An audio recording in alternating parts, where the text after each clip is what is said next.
Listen to this, it will blow your mind. There once was a master with his 2 pupils. They were trying to find a sacred monastery. Eventually they found a gate. When they got inside, there were 3 dogs which just as they got inside broke free of their chains. It was clear that those dogs were pissed off for some reason. Their saliva was dripping from their mouths. All would be just fine if they wouldn't have started running towards the group. The pupils, as every normal human being, started running in the opposite direction, away from the dogs.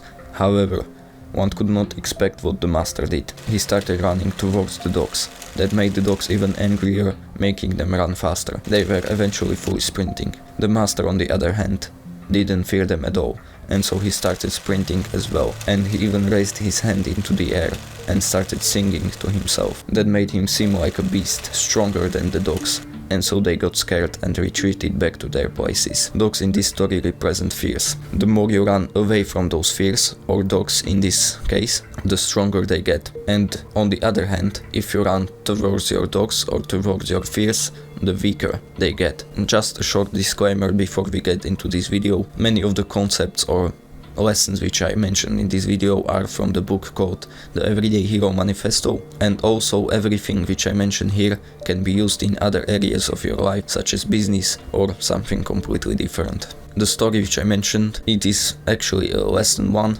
It blew my mind because it literally holds the key to overcoming fear. Fear, if not dealt with, will turn into an overwhelming beast. You should remember that. So if you have a trick which you are afraid to do and you are avoiding it, it will actually worsen the situation, because the longer you wait, just as in the story, the more you run away from those fears, the stronger they get. And so the longer you wait, the more difficult the trick will become to perform in terms of fear. That's actually what happened to me with front flip regret. I started running away from that trick, and eventually it became like so stressful for me to perform that trick that now I can't even do a progression. That's why you shouldn't avoid tricks or things in general that you are afraid of, because that the more you actually do those things, the less stressful they become. And it also applies to public speaking. So that was the first lesson. Now for the second one. Seeing calisthenics athletes on social media has a devastating problem with it, especially if you are someone who is just starting off. Imagine yourself scrolling on your home feed, or you don't even have to imagine, you can just remember what you were doing yesterday probably, and you see hundreds, maybe even thousands of calisthenics athletes that can perform crazy tricks such as 1-arm planche, 1-arm front lever, Hefesto, and so on. It will kind of like brainwash your brain into thinking that it's easy because many people can do it, because you can't really see the background those athletes had to go through to actually achieve those tricks. How they achieved them, it was a crazy grind which they had to go through. But you don't know that because you only see the results which they post on social media. And remember that YouTube is a social media as well. So you will prepare or start a training which will be brainlessly focused on achieving those skills instead of mastering the basics at first, because that can in turn lead to many unwanted injuries which can completely ruin your calisthenics journey or just make your overall progression much slower. So in the end, it won't benefit you at all. And I'm not saying that you should stop watching professional athletes on YouTube. What I'm saying is that you should know that what they do or perform on those videos is something they achieved only through hard work and not through skipping basics. So master the basics before you move to advanced skills, if you want to avoid injuries.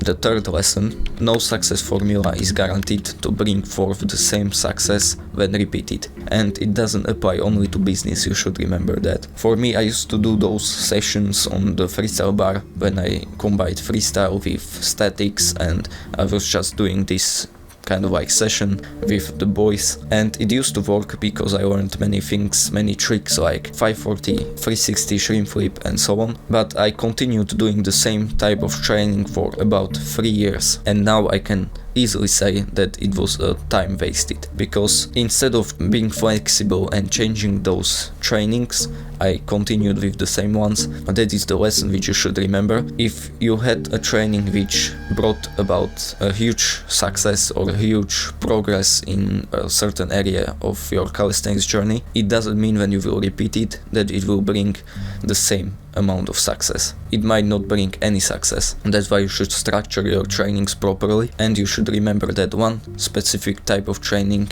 which worked before doesn't mean that it will work again. That was the third lesson. Now for the fourth one.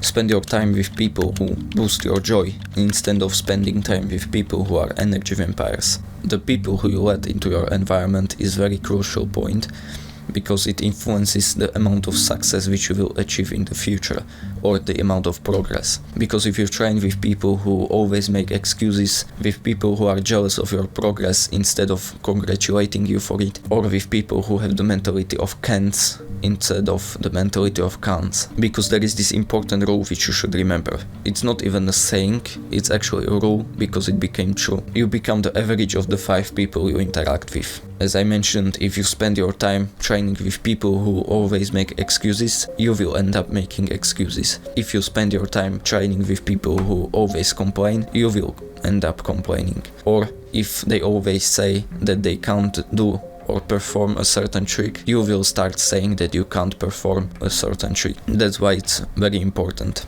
If you are on self-improvement, or if you are just working on yourself and growing, it's a guarantee that you will outgrow your peers, your friends, and maybe even your significant others. And you should remember that some people come to your life for a reason, some people come for a season, and some for a lifetime.